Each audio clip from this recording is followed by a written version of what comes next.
mas vamos falar sobre os dois primeiros assuntos. No verso 3 ao verso 8, Paulo fala sobre a santidade do sexo. E por que Paulo fala sobre isso, queridos?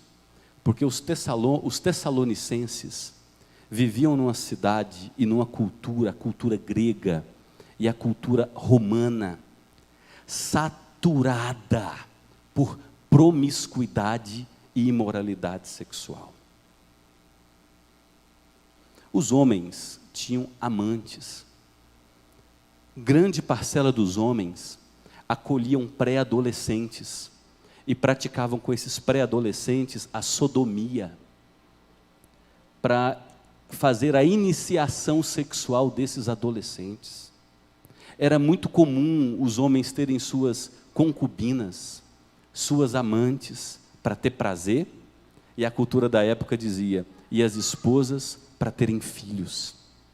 A cultura era corrompida, a prática da homossexualidade, a prática da poligamia, a prática do divórcio, era algo absurdo na cultura grega e na cultura romana.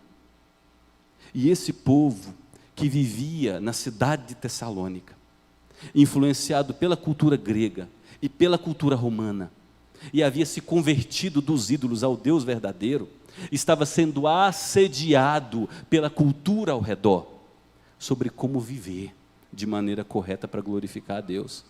E Paulo, ele vai do verso 3 ao verso 8, nos mostrar a vontade de Deus sobre o sexo. No verso 3, o apóstolo Paulo nos diz, pois a vontade de Deus é a santificação de vocês. Que santificação é essa? Que vocês se abstenham da imoralidade sexual. A expressão imoralidade sexual não está bem corrigida nas nossas Bíblias. A palavra aqui é porneia, no original.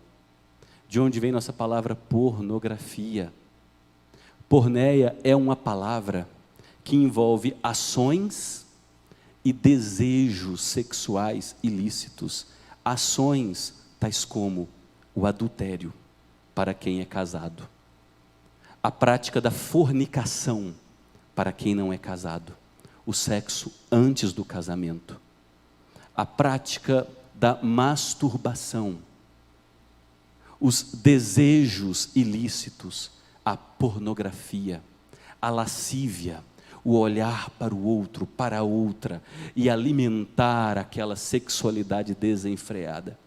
E eu creio que todos vocês concordam comigo, que nós vivemos numa cultura muito semelhante à dos tessalonicenses, estimulados o tempo todo por uma sexualidade corrompida, aguardar o casamento para nos entregarmos ao outro, parece uma idiotice nos nossos dias. Nós, como povo de Deus, abraçamos os valores desse mundo, no que diz respeito à sexualidade, e os consideramos como normais, mas Paulo diz não, ainda que a cultura ao nosso redor proclame em alto e bom som que os valores que ela promove são esses, a vontade de Deus permanece para todo sempre, e a vontade de Deus é boa, é perfeita e é agradável. Paulo então diz, a vontade de Deus é que vocês se abstenham da imoralidade sexual.